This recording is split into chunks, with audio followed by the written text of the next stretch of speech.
Hey guys, it's Veronica Romney, and I am a dream team architect. And I'm going to be speaking to you guys today about the business side that supports your marketing and sales side. Okay. I know a lot of entrepreneurs, when we think about going into entrepreneurship for the first time, we're really here to serve other people, solve problems, do something different, do something for someone else that we wish would maybe have been done for us, right? That's usually the really amazing start of anything great is when we're in the service of other people. But you are the visionary, and we should also be building businesses that are in service to us and to our families. And I have been in the online marketing world for over a decade. I've worked with behind some very big brands. You might have heard of them: Tony Robbins, Team Graziosi, Pete Vargas, most recently Boss Babe. And I've seen the good, and I've also seen the bad. I've seen the uglier side of entrepreneurship, those insane long hours, those working on weekends, the giving up of the 9 to 5 to basically essentially work 24/7. Because even if you're not in front of the computer 24/7, you're thinking about your business 24/7 because it takes all of you. And I'm not okay with that, right? Like, I'm okay with having me time. I'm okay with being a wife and a mom and just Veronica. And I think you should be building businesses that allow you to be whatever it is that you want to be in the moment. So if you want to be a mom and want to have mom time, that your business can support that. If you want to have wife time or partner time, that the business can support that, right? If you want to be, Beyonce, and like your alter ego comes out on stage and you want to travel the world, that the business can support that. Like, you have many functions in your business by the virtue of you being the visionary. But I want to build an architect, a team around you, a business structure around you that can support anything that it is that you want to be, which is why I call myself a dream team architect. Because as much as I know marketing and branding and offers and all of that good fun stuff, I know people. I know the right kind of people need certain environments to flourish, but that also includes you. And I'm personally on a mission to kind of do away with workcations. I do not believe in that. I think we should be on vacation away from it all, to be completely plugged in with our families and our loved ones and our friends, and not always having this notification reminder that there's something else, the business baby, that needs you too. So I'm here to help you do that. I'm here to help you say no to no more workations, and also to build the dream business with a dream team. So in preparation for this presentation, I did make you a worksheet. I'm a true instructor, teacher all the way, will always be to my core. And so I made you a really special worksheet for today's presentation so that you can get the most out of our time together, and it can be the most engaging because we're not in the same room together. I can't physically see you or give you a hug, hopefully soon, but in this virtual environment, let's have as much of a connection as possible. So get out your worksheet if you haven't already done so. If you've printed it out, you are like the A+ student. If not, you also have it as an editable PDF. So either way, let's do this. Yeah.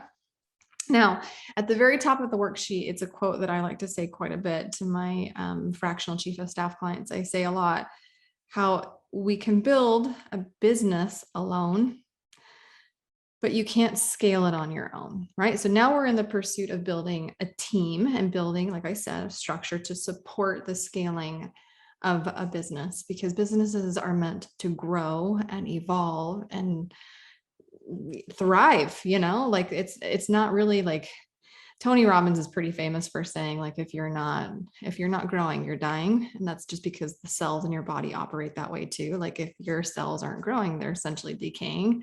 And businesses are kind of like that too, right? If we're not growing, it's not, I don't want to be extreme, but it's dying, right? So likewise, you have every capability in the world to start a business alone. We are very blessed in this generation at this very unique virtual economy time to build a business literally in our pajamas if we want to. But it's really difficult to scale it alone. And it's also quite frankly boring to do anything alone. It's fun to do it with friends and people that you love. So how do you structure your business? So I wanted really quickly at the very top of this presentation to explain what I believe after all of my work in the field to be the ideal business structure for online visionaries, for online entrepreneurs, right? And so at the very, very top, you'll see these two bubbles and what it looks like, kind of like an idea, like a light bulb. You have two bubbles, and this is where dreams are born and pursued. And this is where you can literally write your name if you want to, because at the very left bubble is what I call the dreamer. You are the dreamer. You are the one that had the inspiration to start this business. You are the dreamer. Now, after a certain while, in order for you to maintain the dreaming and to stay in your Steve Jobs, role, which is to be the face of the company or to represent the company outside of the business, the walls of the business home, in order for you to stay in the dreamer situation and continually dream of new ways to serve your audience or produce new products to meet the audience where they are, you're going to want to pair up with a delegator. So write dreamer and delegator right at the top. Now, delegators come in all sizes. Like when you're less than $1 million in revenue, they're going to look to you maybe like an OBM, a DOO, a digital business manager, a really kick-A VA or EA. I mean, these are Swiss Army knives of talent. And I think when you're less than $1 million in revenue, they can take you pretty far. And then there will come a time when you need specialists, deep specialists, as opposed to generalist. So, but for right now, you're the dreamer, hands down. And then depending on where you are in revenue size, you're going to have a delegator to the next, to the side of you who can help you and safeguard your role. Underneath that is 3 core functions of a business. Okay. 3 core functions of the business. It doesn't really matter what kind of business you are or what kind of offer that you have, whether you're a software company, whether you're an info product company, whether you're a consultant, a service provider, an agency, like it doesn't matter. Every business has 3 core functions. It gets more complicated underneath that, but at its most fundamental best practice, I want you to think of it this way. You have the lane where everybody in this lane of your highway, your 3-lane highway, their responsibility is to take $0 and convert it to $1 for the very, very first time. This is usually called marketing and sales. So I want you to write in that bubble on your left side, marketing and sales, okay? Sometimes you'll have marketing, sales, content, but essentially any department, any group of people, their intentions, their purpose, like their North Star for the business, so to speak, is to turn $0 into $1, to take a follower or somebody on your email list and to convert them into a customer or client for the very, very, very first time. So usually underneath that bubble with the lines, you have your social media team, you have your copywriters, you have your designers, you have people that are trying to get you on social media, you have people who are helping you with your launches, like anything to do with turning followers and people who have spent $0 with you to people who have now spent $1, right? To take it from prospect to customer is marketing and sales. Bam, right? Core. And I will tell you in the online space, most of us spend 99% of our education in this category. We do everything that we can to learn about offers and funnels and hooks and angles and social media and algorithms. And like, we spend an extraordinary amount of time here because that's what we need to do to make money, right? Now, the middle lane of the business is where I think too few of us spend enough time and not nearly enough time learning. Like we're not cracking the book that is operations and fulfillment, right? So if that first bubble is marketing and sales, and it's like everything to do with prospects, your middle bubble is everything to do with customer-centric activity. So it's called operations and fulfillment. You can put that in the bubble, but I want you to think of this as a place where I now already have and possess a customer. So how do I take that customer's $1 and turn it into $2, $3, $4, $5? Like, how do I get my customer to stay with me longer, to spend more money with me, to tell their friends about me? Like, it's all customer-centric activity. So usually you have in this lane, you have your customer service, you have your community manager, you have product making and improving. You have literally everything that is customer focused and customer guarding and holding and loving, but you're also upselling and downselling and cross-selling. So you're still making money, but you're reselling the customer, where marketing and sales, they're selling the prospect for the first time to become a customer. Okay. And then the third bubble, I don't want to say it's the least sexy bubble, but I don't know how many of you would consider your CPA the sexiest person that you know. True or not true, right? So in the third bubble, this guy all the way over here, it's your finance bubble. Okay. These tend to be the people outside of the business that you pay on contract. It's never really an employee, not even for the big companies. This is where you have your bookkeeper, your lawyer, your CPA. If you have any kind of fractional CFO or anybody who does revenue projections, like this is the money. This is where they're not making you money. They're not tripling your money. They're counting it. They're saving it. They're protecting it. This also is where HR usually lives, right? Because think about it, like the people that fulfill your services are so valuable to the other two boxes, the other two bubbles, that HR is going to be in that category. Like they want to safeguard your people because that's an expensive loss if you were to have turnover in your company, right? So at the fundamental level, you have three main lanes. Okay. And I'll get on that. We'll go deeper. So now turn to your second page of your worksheet, and I want to talk about what it means to be a dreamer and what it means to have a queen bee role. I cannot take credit for this term. I fell in love with it. And so I give full credit to Mike. I always butcher his last name, but do you know the author who does Profit First? He also, he has tons of books, but the book that I'm talking about is called Clockwork. And he has a partner named Adrian, who's one of the best people I know. So Clockwork is a book all about efficiencies and how is business. It's very much like Tim Ferriss, like the 4-hour work week kind of thing. So the goal with them is that you're able to build a business that for a whole month of a time that you can just like take off, right? So we are very much in alignment when it comes to no more workations. But one of the chapters in the book that I loved was the explanation about the queen bee role. So the queen bee role, there's a 99.99999% chance that you right now, as the visionary, are the queen bee, right? You're the quarterback, you're the pilot, you're the doctor, you're the main attraction, okay? Because you're the person who started this. But the argument in Clockwork is that it's not the queen bee that is the most important thing in a business. It's the role that the queen bee has and fulfills that is the most important thing. So the queen bee, what she does in a beehive, if there's any of you who are bee experts, let me know if I butcher this, but bees are one of the most efficient machines and teams that you can ever imagine. Their production is of the best, okay? Quality, best efficiencies. The queen bee does nothing except one thing, which is to lay eggs. So she is solely responsible for the procreation and the longevity of the hive, right? Because the average bee lifespan is what, like less than 2 months? I don't know.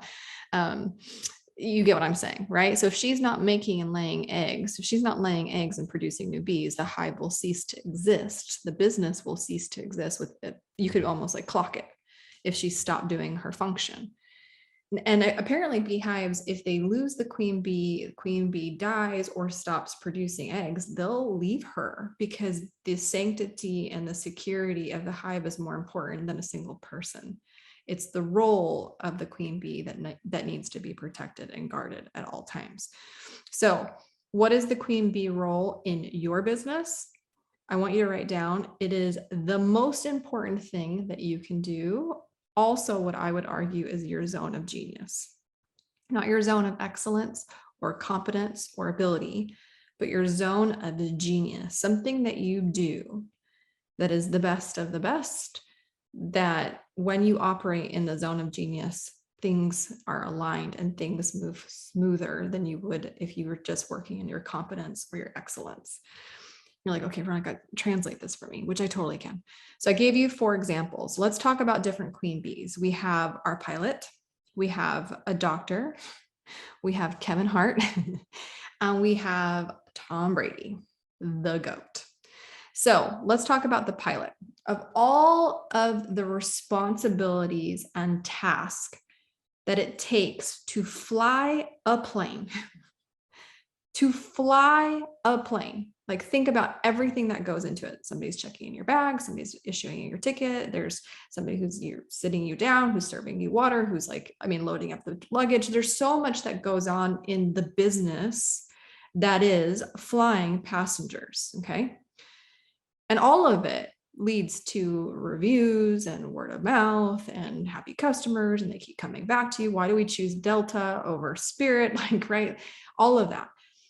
But you could argue that the pilot is the queen bee, but it's not the pilot that is the most important person. Actually, there's 2 pilots. There's usually a pilot and a co-pilot, right? It's the role that they play. And so what I want you to write down is that the queen bee role is that they can fly people from A to B safely. If a pilot doesn't fly somebody from A to B safely, the business does not work. I don't care if you have the best nuts and the best drinks and the best entertainment and the fastest luggage loading and free this and free. It doesn't matter. It doesn't matter all the bells and whistles. And even like, as much as I love Southwest, it doesn't matter how funny your stewards are. If a company's pilot cannot fly passengers from A to B safely, we don't have a business. It is arguably the most important function in the business of air travel. Okay, see what I'm saying here? So having the pilot do anything besides his queen bee role would be ludicrous and also destroy the business. Okay, let's talk about a doctor.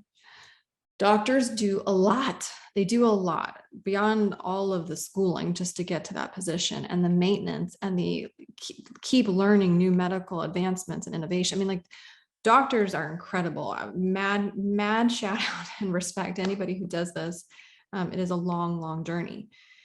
Doctors do a lot. They meet with drug reps, they argue with insurance companies, they reapply, recertify. There's a lot that goes into having a medical practice. There's a lot that goes into just being a doctor. But I want you to start thinking here, if the doctor is the queen bee, what is the most important role the doctor does? He or she does. Is it greeting you in the lobby? Is it arguing with the insurance rep? Is it negotiating with the drug reps? Is it attending a conference? There's so much that doctors do. And if you're a doctor or married to a doctor, have doctors in your family, you could tell me a longer list than what I'm saying right now. But what is the most important thing that happens in an office to make this business sustainable? And I want you to write down, it's the diagnosis. It's actually diagnosing a patient and helping them receive the appropriate treatment.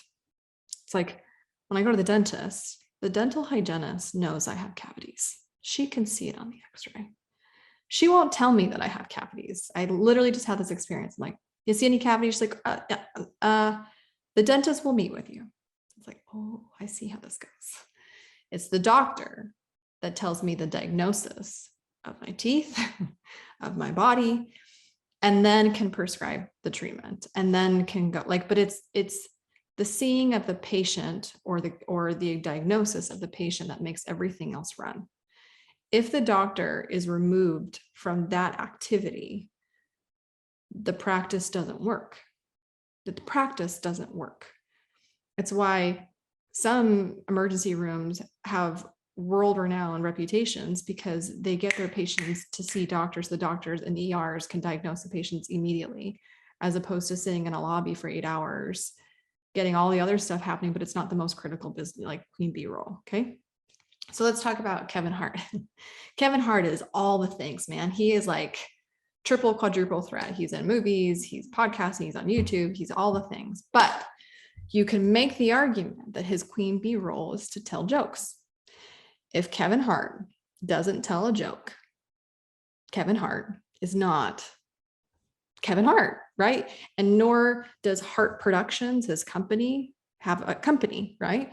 It's the telling of jokes in movies. It's the telling of jokes on stage. It's the telling. It's the performance of the comedy that is the role of a comedy-based company performed by the queen bee of Kevin Hart. He even outsources the joke writing. Same thing with singers. Think about singers. They don't even write their own songs. People write songs for them, but it's the performance of the song that makes the entire Adele empire or Kevin Hart empire be what it is. Let's end with Tom Brady. Okay. Tom Brady is a GOAT. Okay. But it was really fascinating to watch him leave arguably one of the GOATish teams ever for another team. But the reason that he did that, I think I could argue, is that he was very, very, very aware of his queen bee role. So he is the queen bee, hands down. But it's his role that needs to be protected at all costs. And so if he's on a team or he has a coaching organization that doesn't understand that that role needs to be safeguarded and protected, then we don't win games. So think about it. If Tom Brady is the queen bee, what do you think is his role? It's to get the ball across the line. It's to move the ball. Okay. It's why the defense, a really strong defense team, will try to block the opposing offense team as quickly as possible to what? To give more time for Tom Brady on the field to move the ball. If the ball doesn't cross the line, we don't score, we don't win, tickets aren't sold, franchises aren't made, it doesn't matter. What is the offense team doing, right? They're protecting the queen bee. Everybody has a function in the company, but everybody is acutely aware that if I don't get the ball in his hands for him to move the ball across the goal line, we don't have anything. So watching what he strategically did with the Tampa Bay Buccaneers team and coaching staff to make sure that that role was supported is one of the best stories and examples of this that I can probably ever illustrate to you if you're a football fan. So I want you to think about this for yourself. Your queen bee role is not admin. It's not bookkeeping. It's not QAing. It's not designing. It's not, I mean, like, it's just, it's not anything that protects you from your zone of genius and your role. So I want you to think, like, what is your queen bee role? What is the thing in your business that needs to be protected at all cost? So for me, I'm a premium consultant. I do consulting. If I'm not consulting, I don't have a business. So even though there's 5,000 bazillion things that I have to do in my business to have it operate, if I'm not on phone calls with my visionary clients and their team members, like their leadership team, I don't have a business as a fractional chief of staff. If I'm not consulting staff and developing staff, I don't have a business. So anything that distracts me from serving my clients or speaking to prospective clients is a distraction, and it's keeping my role, the queen bee role, in jeopardy. So I have to build a whole company, right, around me to safeguard my queen bee role and allow me to continue dreaming how I can consult and how I can serve my clients the best. That's your goal too. Your goal is to structure your company, put people in the right lanes so that you can protect your dreaming and your queen bee role, and then get rid of the rest as revenue allows you to, right? Now, hiring a dream team to protect your queen bee role. Let's go through the steps. Number one, I want you, to the best of your abilities, identify what you believe to be your queen bee role. And then I want you to write a list, a shed list, a not to do list of everything that you're doing that is not your queen bee role. Okay. So if my queen bee role is the actual practice of consulting and people developing, I'm going to put that on a post-it note, or like right there on my notebook, or right here if I'm typing right on the computer. What is everything I'm doing throughout the week? Almost like a food journal, right? What is it that I'm doing the rest of the week that is not that function? That becomes my shed list. Now, because I've taught you the different lanes in the business, step number 2 is you're going to go through this shed list and you're going to highlight in one color all of the marketing and sales, the $0 to $1 activity. Then you're going to highlight, with a different color, all of the stuff that is the customer fulfillment, customer centric, the $1 to $2 category. And then with another color, I'm going to highlight all the stuff that it's the finance stuff, the looking at my P&Ls. It's like sending in, what is it, Gusto, like all that stuff, right? And I'm going to look at all my colors and I'm going to quickly identify which color has the most. Do I have more pink than green or blue? Like what color has the absolute most? Circle that, because that's where you get to hire first. Whichever lane in your company is distracting from your queen bee role the most is where you get to hire first, which brings me to step number 3. Number 3 is I don't want you to fall victim to the curse of the Frankenstein role. If you already had an experience hiring people, I don't care if they're part-time, full-time, W-2, 1099, vendor, like let's just ignore status of person for just a second. Anybody who's done anything on behalf of you and your business, okay? If you have already worked with somebody in some kind of capacity and just didn't work out, I want you to think maybe it was maybe the curse of the Frankenstein role. So what is a Frankenstein role? A Frankenstein role, which is basically the next page. Frankenstein role is somebody who is in all of the lanes, who is not the designated delegator, who does some of your social media, also is inside of your Facebook groups and answering customer service, also uploading your content into Kajabi, also paying your invoices. I'm not saying that there are not Swiss Army knife kind of people in the world that throw anything at them. They can juggle 5,000 things at one time. But I will tell you, you will scale faster and have happier employees, happier team members, longer tenured people if everybody is operating in their zone of genius and not their zone of excellence or competence. So some people are extremely competent and excellent at many things. I think about mothers. I can be on a sales call breastfeeding and feeding my 2-year-old. Watch me, right? I know that we are capable of doing lots of things, but there is a hierarchy of what is your zone of genius, your zone of excellence, or your zone of competence. Make no mistake. Okay.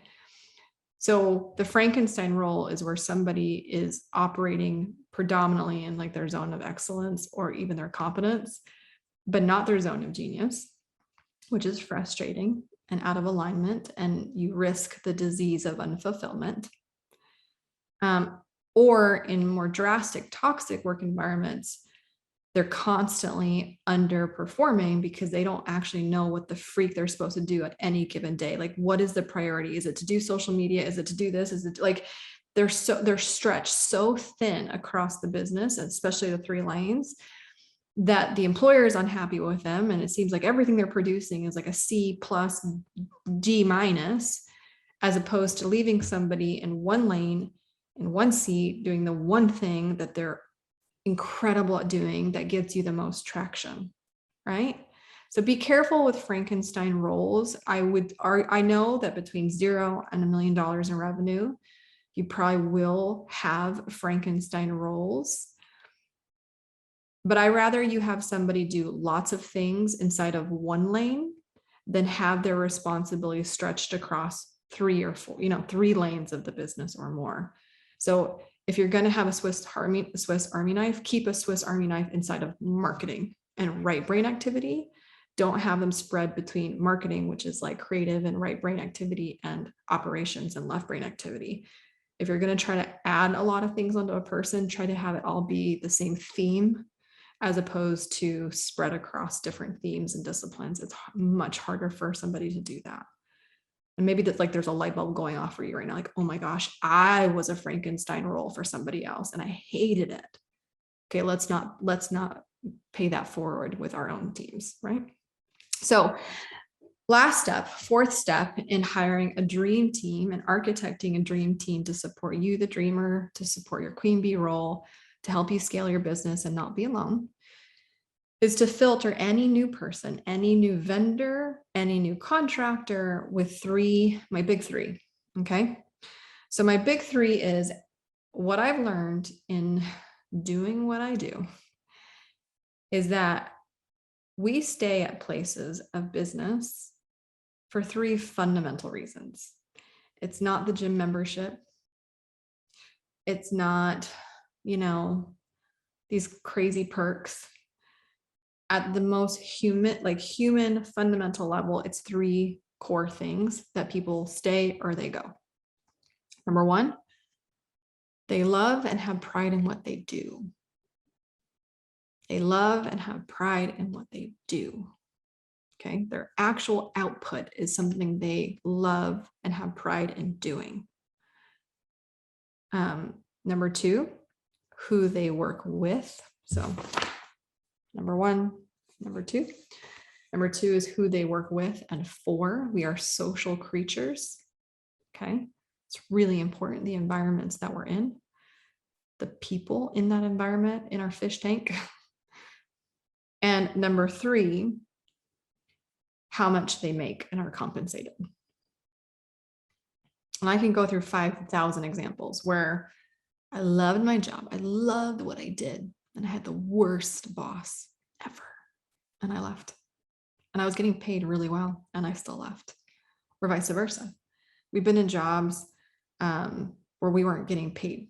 We weren't getting paid what our market rate and value was. And we knew it. But we were working for our dad. Or we were working for our friend. Or we just have this insane loyalty with the people that we have because we love what they do. So sometimes we stay much longer, but eventually when the right competing opportunity comes around and it's a lot more money, loyalties are tested. Sometimes friendships are broken. And it's not your fault or their fault. It's just the big three were never really in alignment and in green light the whole time. So if at any moment one of these 3 are in green light, great. Yellow light, careful. Don't be passive aggressive. Don't sweep it under the rug. Start to address it. Make a plan. And if they're in red, I can almost guarantee employee turnover or team member turnover or vendor turnover. I can almost guarantee it's a given. Now, these 3 criteria goes for the people that you choose to surround yourself with. So don't hire with happy ears. Don't hire somebody with the ears to hear what you want them to be for you. Ask them what they are. What do you enjoy doing, love doing, have pride doing? What kind of people do you like to work with and for? And what do you think is fair for what you should be compensated to work with the people that you love and to do the thing that you love doing, okay? So that's how you bring on, and that's how you surround yourself, and that's how you evaluate your staff members every couple months, just to make sure those are always in green. But that goes for you too. Toxic work environments don't just happen to employees, they also can happen for the owner, okay? Are you loving what you're doing? Do you love who you're working with? That includes clients. Do you have clients that you don't enjoy? Like, think about it, right? Like, do you enjoy who you're working with, around, on behalf of? Do you enjoy what you're doing? Or you're so stuck in the admin that you're like, I built a business because I was really good at taking pictures. And now it's like the last thing that I do. And are you happy with how much you're paying yourself right now? If any of those three are in the red, even for you as the visionary, I start to hear things like, I want to burn it to the ground. I'm like, that. It's usually a telltale sign for me when I'm working with my clients or talking to prospective clients. I know. It goes for us too. It goes for us too, which is why I want to help you go from being a solopreneur to you only live life once kind of entrepreneur, and hashtag no workations, right? So I'll end with this. To me, the definition of true entrepreneurial freedom is building a team that allows you to enjoy the fruits of your labor, a team that thrives when you're away from the office, that is healthy or happy for you when you take time off work, and who will help you reach that next level of financial success that you're dreaming of. That, to me, is the purest definition of true joy-filled entrepreneurial freedom, to have actual freedom of time, freedom of income and success, and freedom to do what you want with who you want when you want. Hashtag YOLO. And with that, I will leave you, my new friends. It has been an absolute joy. I would love it if you could connect with me on social media and tell me what you think. Words of affirmation are my love language. So if you gain something from this presentation, if a light bulb or two or three like totally like just went off for you, I would love to hear that. Please connect with me everywhere on Romney, or you can go to veronicaromney.com. And until next time, my friends, take care.